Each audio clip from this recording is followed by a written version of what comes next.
रावलपिंडी के सबसे बड़े नाला लई को कूड़ा करकट के ढेर से भर दिया गया है। हर साल बरसात के मौसम में करोड़ों रुपए फंड से नाले की सफाई की जाती है, मगर पूरा साल इसमें कूड़ा और इमारती मलबा फेंकने वालों को कोई नहीं पूछता।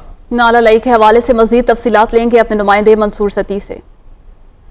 जी बिल्कुल, रावलपिंडी के सबसे बड़े नाला लई में हर साल तुगयानी आने के बायस जो करीबी आबादियाँ हैं उनके घरों में पानी जाता है, जिसकी वजह से उनका हर साल माली नुकसान होता है। और इस हवाले से हुकूमत पंजाब ख़ास करके मौसम बरसात में इसका फ़ंड जारी करती है सफाई का, लेकिन उसके बाद कोई नहीं पूछता। यहाँ पे जो इमारती मलबा है वो फेंका जाता है। ये बताइएगा कि क्या मसाइल हैं ख़ास करके यहाँ के जो करीबी आबादियाँ हैं, और ये कूड़ा करकट फेंकने वालों के खिलाफ कोई कार्रवाई क्यों नहीं करता? हुकूमत पंजाब इसका फंड जारी करने के बावजूद वो जो काम करते हैं वो काम थोड़ा करके फिर चले जाते हैं। जब मौसम बरसात आता है नाला लई में माली जानी नुकसान भी बहुत होता है। यहाँ के शहरी सब जो कूड़ा करकट यहाँ पर फेंकते हैं कि पूछने वाला कोई भी नहीं है। बरसात के मौसम में नाला लई की सफाई को तरजीह देते हैं, करोड़ों रुपए का फंड लेते हैं, लेकिन उसके बाद ना तो यहाँ पे इसका कोई इस नाला लई के ऊपर कोई ऐसी फोर्स डिप्लॉय है कि जो इनको चेक कर सके या FIR दे सके। जो नाला लई में गंद फेंकते हैं, कूड़ा करकट फेंकते हैं,